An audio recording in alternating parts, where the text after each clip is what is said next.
Good afternoon and welcome to our session on growing and managing a venture in Turkey, an operator's perspective. In this session we have two guests, both of which actually have started and grown a venture in Turkey, so they have very good experience. Without further ado, I'm going to introduce Talip Ozturk, the founder and CEO of Hazelcast, and Dilawar Syed, CEO of Yonja Media Group. Welcome and thank you for coming.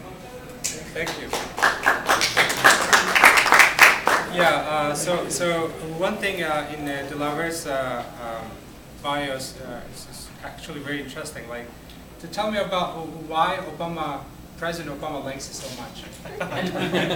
It's funny when I show up, people want to ask you that about that more than others. Do you really want me to answer that question? Yes. Well, I have this incredible honor of serving on the President's Advisory Commission on Asian Americans, and when I say that, people say, does it include Turkey? I said, well, as far as we are concerned, we like to include Turkey in Asian American, but it's clearly about Turkey. But what we do is, the President has an initiative that is focused on engaging with the Asian American community from the White House, and there are 20 commissioners appointed by the President. And we act as his and his administration's ambassadors into our communities across the country. And we focus on a whole range of policies and initiatives, from healthcare to immigration to entrepreneurship to civil rights. And I focus on all things business and entrepreneurship because that's my that's what I do for a living, and it's synergistic with my public policy work. In case you wonder, why I'm here, I'm of Pakistani heritage, so I've got that connection. Obviously, I'm growing a venture in Turkey, so there are 2 points of connection with the broader Asian community. So that's something where I do spend quite a bit of time. Excellent. So I think we got the audience attention right now, right? So he's a significant person. So tell us more about yourself. So the reason why I'm here is to talk about the business, and obviously some of the President's stuff is also relevant. So I run Yonja Media Group. It's, believe it or not, 5 years since I joined the company. And it was March of 2009 that Tiger brought me in to run this company, which I suppose many of you may know is what started Yonja, which introduced social media to Turkey. And then we made it all right for Facebook to take over. But Karim Baran is a founder who launched Yonja back in 2003, December 2003. So it's been 10 years since the most popular social network came into Turkey. And I was brought in 5 years ago to sort of take the company to the next level. And we'll talk a little bit more about what I've done under my running the company over the last 5 years. I have split half my time in Turkey and here in San Francisco. This is where we are headquartered. But prior to YMG, I was at Yahoo. I was heading up Yahoo's platform strategy and operations. And earlier, I was in enterprise software at SAP, Siebel Systems, and product roles. And I started out my career in consulting at Dilawar and Ernst & Young. And frankly, up until I started working in Turkey, I had never worked outside the US. I mean, I was born and raised in Pakistan, had some affinity with the region, but I never really worked outside. So for me, it was an eye-opener, a good eye-opener in many, many respects. And we'll talk about this, what I found to be different, what I found to be challenging, in these 5 years, and what it took to build a company, or rather turn around a company and grow it, especially when you're commuting back and forth and all of that. So it's been a tremendous experience. So do we have an investor here? Investor, okay. And a very good investor. Dilek is a very good investor. Everybody make very good impressions. Yeah. Yeah, startups, founders. Okay. And how about how many of you are Americans? Okay. Great. Okay. So the thing is that it's a little surprising that to know that we also. We started a company in Turkey and Hazelcast, and moved to US, and moved some of the operations to US. It looks like you started the company here and moved some of the operations to Turkey. Yeah. So, well, first of all, before I answer that question, I just want to make one point clear. When Ibrahim first reached out to me about this event, and by the way, congratulations on putting it together, it's excellent, and it's always heartwarming to see when diaspora does great things. I said to Ibrahim, look, I don't want to talk about how great Turkey is. I know it is great. We all know that. I want to talk about what it takes to run business and work in Turkey. And I think many of you probably know that, but if you came after university to US, you probably don't know. You're very much American. You don't realize what it takes to run a business. And I said, look, I want to focus on operating issues, the good, bad, and the very ugly in Turkey. Okay? And I'm saying it with the fullest affection. Turkey is my second home. I'm warmed up every time I'm in Istanbul. But I think as family, we can talk about it, right? We can talk about what works well, what doesn't work well, what we need to improve. So just want to share that. So please, let's have a conversation. You have only 30 minutes about, how do you do business there? How do you build a team? How do you manage people? Like, how do you make them get up in the morning and focus on things and show up on time and all of those things? And, and communicate and actually give a response back and reply to an email and all those things. So I want to talk about those things. I didn't want to talk about the rosy things, and we all know that. That's why we're all here, right? We all know Turkish kebab and everything. Yes. So I don't need to preach you. This is the Turkish community here. So in terms of, to answer your question, why did we move to Turkey? Well, first of all, we were actually focused on Turkey. So our founder is Turkish, Karim Baran, who founded Yonja along with his brother, Emre and Karim. And Yonja took off like wildfire. It was the social network in Turkey. And I'm sure many of you were users, or probably still are. But the company was, now this tells you how far Turkey has come. Karim founded Yonja from his apartment in San Francisco. And it just took off beyond his wild imaginations. And he just incorporated the company here because he didn't want to necessarily go back. And he was running the company from here. He was managing it. Because there weren't many companies, internet companies in Turkey at the time, setting up offices. You didn't have really probably people. So he didn't know anybody, he just kept running it from here. And just running from here, the company grew so much. We got at one point, 6.2 billion users, which is in 04, 05, a huge number for Turkey. It's still, people still don't know that it exists on the web. That we got the attention of Tiger Global, who now is one of the world's leading investors. And we were one of the very first venture investments Tiger made into the Turkish market in 07. So along with Minet, they invested in Yonja at the time. Now here's the interesting point. They actually said, we want to invest in Yonja, but it should be a US company. They weren't comfortable about investing in Turkey. So while we were a Turkish company, we were focused on the Turkish users, we were building Turkish products, but we were a US company, we still are a US company, we had to incorporate here, we had to follow the governance in the US company, which happens to be all focused on the Turkish market. So what we have as a structure is, we have wholly owned subsidiaries in Turkey that we hold them as Yonja. But it is a US company.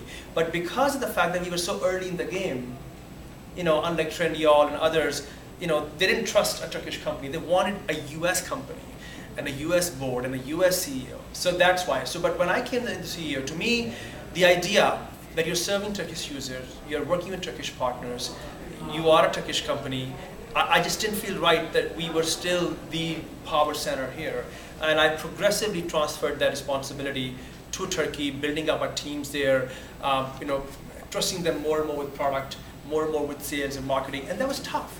And I realized that how difficult it was to find the right people, to find the competent people, frankly, find the reliable people, and people who understood what's going on. I mean, talent to me is an issue for every company in the tech space, no matter where they are in the world. It is especially an issue in Turkey and other emerging markets because it's still, you have raw talent, but people haven't really managed things. I mean, look at my case. I happen to be a Pakistani American running a Turkish company. It just doesn't make sense to most people, right? But Karim tried to hire a CEO from the local market, but frankly, couldn't find someone at the time. So it's changing now rapidly. So the reason why we were founded here was structural reasons. This is what our investors demanded. But over time, we have transferred a lot of responsibility. Now we have three businesses within YMG. We have Yonja, which we talked about. We have Farsad you invested in. It's a Groupon kind of a player number 2 in the market. And then we have also have a third product, Issa Social, which is a Facebook-based jobs app. These are three businesses, three separate brands, and I have hired GMs who are running these companies, and now we're managing them from here. So it's allowed me to step back a little bit, but it took every ounce of my energy, half of my hair, and millions of miles, as you can see, to actually find those people, groom them, and make sure that they can run, and they feel the sense of ownership that I feel. So now we're there, but 5 years ago we were just not there. We still had a lot of things happening. I think, I mean, smart people are everywhere, but it's not the only brain power that you're talking about. Mostly about the experience and competent in one specific area, right? So it's not like raw brain power that's lacking, but mostly like smart people with management skills, smart people with product development and running the entire cycle. So and I would add to it. You're absolutely correct. And by the way, here's another very successful CEO and founder. You're adding as much value, more value than I'm adding. I would just add to that. So obviously, in addition to competence and skills, there's also a cultural aspect. And to me, that's the most important thing. I mean, everybody could get. We have great schools in Turkey. We have very smart people in Turkey and in the region. But I think the difference, which is the hardest part, and by no means I am done as a CEO. Or you would be ever done in a CEO if you have a team in Turkey, is to get people to feel that sense of ownership and have the kind of motivation that you feel here when you're building a product, where you're not asking about benefits first before you think about user benefits, right? Your personal benefits. You're not asking about titles. You're not asking about timing. It's something which is a journey we as countries have to take, and by the way, Pakistan in the same boat, where people have been used to working in very structured corporate environments. The incentive systems are misaligned with what startup world provide. There is no glory in startup world for the longest period of time. And unfortunately, because of the social media now, everybody thinks that you can quickly become a billionaire. And if I'm a startup, or if I started something at home, the next day the lecturer invest $20 million in me, and I should be speaking at Rabrazi. Well, that doesn't happen. It happens after you slog and slog and slog and slog. Now that is, to me, those are the things that I find the hardest thing to, if you will, impart and train in the people, and say, look, you gotta be patient. You gotta have a long view. Don't ask for instant gratification. But let me put myself in their shoes. What they say, a lot of the employees say, well, I haven't seen anyone getting rich off options. I have seen management, frankly, often mistreating employees, not being transparent about things. And by the way, that happens even here. You've all seen social network, right? What happened to the founder, with all due respect to Mark. But the point is, there is mistrust, right? And up until we have a couple of good, successful stories where not just the founder got rich, but a lot of people did well, not just in money-wise, but actually move the career forward, we will not turn the corner in terms of people feeling that sense of ownership. That's why, for example, when I look at Peak Games and what Siddharth has done, I think he's got to build a great culture. So there's a huge responsibility for people like myself and you, or anyone else who's operating in Turkey, to actually develop that entrepreneurial culture in the companies and give people that sense of ownership and reward them and spend time with them. To me, that is the biggest difference. Probably the most important difference. Skills, everything, yes, everybody gets it at the end of the day. I mean, big deal. There's no rocket science we're doing over here. But it's how you do it. Are you motivated to really, run the world when you show up at work? That is tough to do in those markets. And frankly, it takes a lot of work. Like I literally used to go, now I'm going less, but I would spend half my time, and I would literally go and spend time with every single employee in the company. And I don't even speak Turkish. I would go to lunch with them. I would talk to community managers, see what are you getting in emails, make them feel like their job is worth something. They're important. Don't have the big CEO sort of a style, because you gotta take a roll off your sleeve and try to step into people's role. And I understood these people had never been treated like that, frankly, ever in their jobs. They had never had bosses to come and talk to them 5 levels below and say, so what do you do? What's the challenge you have? And by the way, we can actually have developers build the screen to make it easier for you to do this flow that you manage. And they're like, really, you can do that? I'm like, yeah, and you can ask for it. Oh, I didn't know I could ask for it. Well, because nobody ever told you could ask for it, right? I mean, and it was as simple as me just communicating that. Well, we do that here all the time, in the companies that we all work for. But somehow we take it for granted when we go to our home markets. We think, well, these people will do it. But you gotta invest. So I think that, let me pause there, but I feel developing that culture, showing that empathy, connecting with people, making them feel that everybody's part of the team, and the responsibility is on leaders as well as obviously the employees. And that's the biggest difference in the two markets. Yeah. So when we talk about differences, so do you also see big differences in the context of investors, legal issues, company structures and everything? Huge. With all due respect, huge. I'll give you an example. I wish I was telling Talip that I was hoping when I committed to Ibrahim that I'm going to speak, I'll speak on the 16th, that we are about to announce a major partnership in Turkey. We're very excited about this. I have been working on it for the last 15 months. 15 months. We launched this product 2 years ago, and 15 months I've been engaging with this very big player in the market. And I was telling him, I won't name him, I said, I wish this was a $2 billion deal, because I feel like I've given it my life. And look at the fraction. I mean, look, Instagram and Facebook did a deal reportedly in 48 hours. 48 hours. And here we are, or rather you are, my friend, not me, and just never anything is enough, negotiating everything. At the end of the day, there's an opportunity cost to even negotiating time, right? I mean, what's the point? What are you doing? You can't win business through contracts. You win business by doing business. And I said to him, I said, look, there's something in the US what we call in good faith. I cannot foresee every single scenario. You gotta trust me, I gotta trust you, and do business. But I was so underwhelmed, and I'm saying this, I know I'm on camera, I'm being tweeted, and Tilak is tweeting me, and she's gonna be in trouble. But she's got a lot of followers, you have to follow her. But I mean, frankly, I couldn't believe it, the amount of time these people were, and we ended up spending on every single bit of this deal. That is, to me, I wish we need to get past that. We need to get past not having trust. There's lack of trust. There is lack of faith in each other. And it could be, again, I'm stepping in their shoes. It could be because they've been burned in the past. So I am empathetic. I'm patient that they've been burned, so therefore they just don't trust anybody. But at some point, you have to let the past go. You have to build. Because they could have done 3 more deals with the time they spent me, knowing that I'm an established company, I'm hopefully a trustworthy guy, we have a great investor, I'm no hanky-panky, I'm not stealing anything, we don't have tax issues, so you can do all the background on me. But still, it was incredible, the slog of the negotiating process. And then in terms of the bureaucracy, oh my goodness. I actually had a very poor signature. Ever since I've run this company, I have a wonderful signature because I sign so many documents and every page has to be initialed. Like this morning, I sent, in the last 72 hours, I shipped 3 bunch of documents to Turkey with every page initialed, and this is like hundreds of pages, and again, for the same deal. So please follow when the news break out on Monday, when we hopefully announce it. I couldn't believe it, the amount of energy it took and the resources it took. And I have to say, up until we fix that sense of, we fix that mistrust, we build a culture of trusting each other, and we improve our governance and get rid of all this, frankly, BS bureaucracy, Turkey cannot move forward.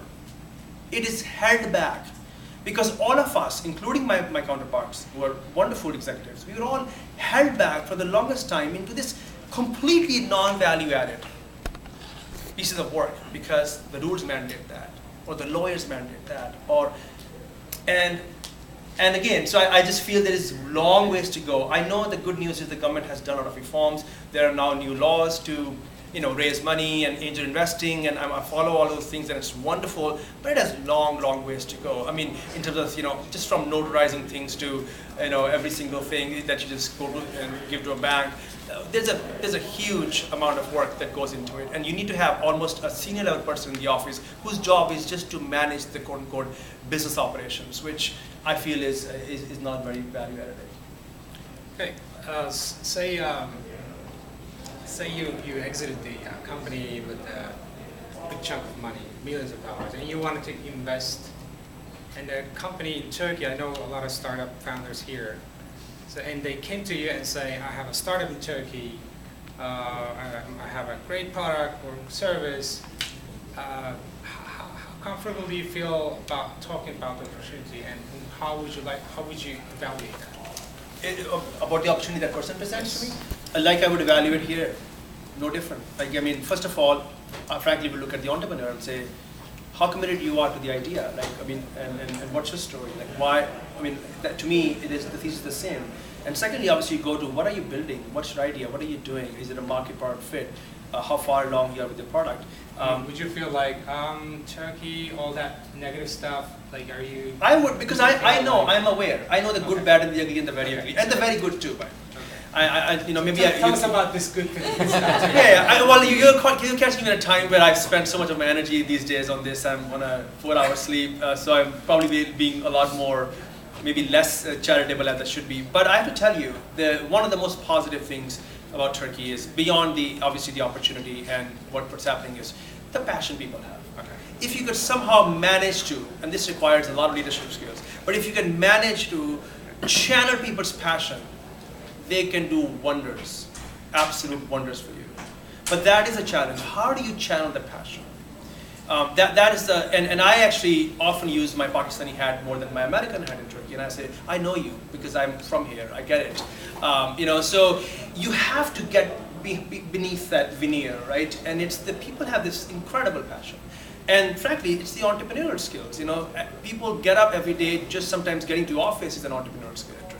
Right? I mean, it's not, what we go through in that part of the world to live our lives and how we hustle, that to come to us naturally. And you don't need to go to business school to learn how to build and grow a venture. It can come to you naturally. And I think I appreciate that, and it was refreshing for me to go to the market and have that in people and actually have that in everybody. But again, you have to channel that to it. And third, at a personal level, what I find positive is, it's something that I want to do my part in helping build the region. Because, we often talk about entrepreneurship and business as just in dollar terms or TL terms. I think it's the bigger story. There's a bigger story, and we all know that. That is about the stability of the country and the region. And I, you didn't ask me why I took this job. But frankly speaking, one of the main reasons I took the job wasn't necessarily the company or the opportunity. I actually wanted to help. I wanted to do my little bit to an amazing place that can be frankly modeled in the region. So there was a bigger story. And I know a lot of people who do well in Turkey, I'm sure at some level they're feeling this great sense of they're helping move the country forward. So you can't put money on that, right? So one last question. I know we are almost there. So where do you see Turkey in 10 years? I said 5 years, you said 10 years. Difficult question to anybody. I think it's wherever we take it. No. I'm sorry, I disagree. Same location. Well, I think. Well, let me just say this, and this is incredible. I was in business school. We had Mr. Bulan, I forget his last name. He was our professor in finance. He was a former chair of the central bank in Turkey. And he had come to Wharton to teach finance. And he used to do business case studies on Turkey's devaluation and Turkey going bankrupt. That was 10 years ago. 10 years ago, so before I say what happened 10 years ago, Turkey frankly went bankrupt. And today it's $750 billion economy. Despite all its issues, it is on the rise. So this is one instance where you can say, look at what's happened in 10 years with all that mayhem and transition to democracy and multi-party system and all the polarization. I feel it is one of the most exciting markets in the world. And I don't think anybody can say where it will go, but it only has to go up. What I just want to make sure is that we as diaspora especially plays a role, especially in terms of helping it improve its structures, its ecosystems. Whether you're mentoring, whether you're giving time, whether these organizations are helping out, these are huge value-added activities. But I feel Turkey's got a very, very bright future. Okay, that's great. Let's try to take at least one question from audience. We were supposed to early, but I'm sorry I kept talking. Yeah, just about creating attraction, for young entrepreneurs. Basically, comparing Turkey versus U.S.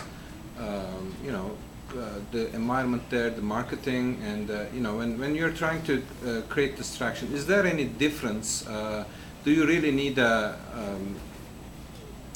different methodology? Yeah. So what would be the method? I mean, is it any different than what you're doing here? I mean, do you need a big partner over there?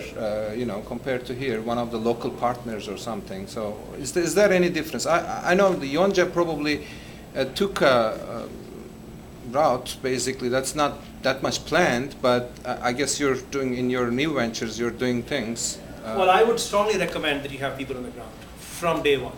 If I were to do it all over again, I think even if Kareem were to do it all over again, even he didn't know. I mean, nobody knows, right? he would have had someone, because again, the mechanics and the details and dealing with things or tax structures and all that infrastructure, right? The weight is so much, it catches up with you at some point. So I would strongly recommend, no matter how fast you wanna move, get a good partner, get a good law firm, local law firm. Let's frankly face it, talk to tax people, get to spend time there. You need to do that homework, and that is, I would strongly recommend that. And I couldn't believe I'm saying this. I never thought I would say that. Before even creating a no, traction or something. As you're creating it, don't say, well, I'll deal with this once I take off. But once you've taken off, you've taken off. Then you're not worrying about, then your next CEO has to worry about that, right? So make his or her job easier. I will thank you for that. So what I'm saying is, you want to figure those things out now. And the good news is, this is what's very nice about Turkey right now, is there is actually now a nice cadre of those people who are there who have experience. They're great law firms. Like I have had a wonderful partner in managing this latest deal with us. You have local investment banks now. You have VCs. There are people like myself who kind of get to know the market, so can help you advise. I would recommend spending time. By the way, that's true of any country, not just. You came to the U.S. I'm sure you had to deal with things over here, right? So the bit of this bureaucracy here as well. So I wouldn't just think, oh, this is Turkey. I know Turkey. I'm Turkey. So let me just launch it and I'll deal with it later on. No, it's a complicated place. So. In a good way, right? So you gotta invest in that time. Any other question? One more, maybe. So you told me about the passion that the people have there. Is retention becoming an issue there? I mean, how do you retain people? I mean, like for many years, it's just like an issue, just that they switch over jobs just frequently. It's funny. I'm so glad you asked the question about how do you retain employees. I feel Turks are no different than anybody else, right? I mean, if they enjoy what they're doing and they're motivated and you treat them well and there's a good feeling, they stick around. I feel very proud. I hired people back in the day, and even though I'm not there to manage them, they've stuck around for the longest period of time. This is maybe a good way for me to leave this conversation right now, at least in the public setting. But it's a great story that when I joined the company, we had the most junior employee who was an intern from university as a developer. As we are on Monday announcing it, he's going to be the general manager and head of this business. It's heartwarming. And I tell this guy, I said, look, it's like almost I raised a younger brother. I truly feel that way. But it took that level of energy and empathy and compassion and care for each other to keep them stick and obviously make them sure they have incentives, so they have options, they have shares. You can't just take it for granted. So there are stories, but those are far and few in between. So as long as they're happy, you kind of invest like you invest in your employees over here, they'll stick around. But having said that, they're always, oh, somebody's got a nice car. My friend got a job at P&G, and they get this and they get that. And then you, again, tell them, look, but you're going to one day do very well. You're learning, you're growing. And they value that. It's not just about money, right? Money is not the only. So I'm not as worried about that. It's changing. But again, as a leader, you have to take care of that. Dilawar, thank you so much. Thank you. Thank you. Thank you very much.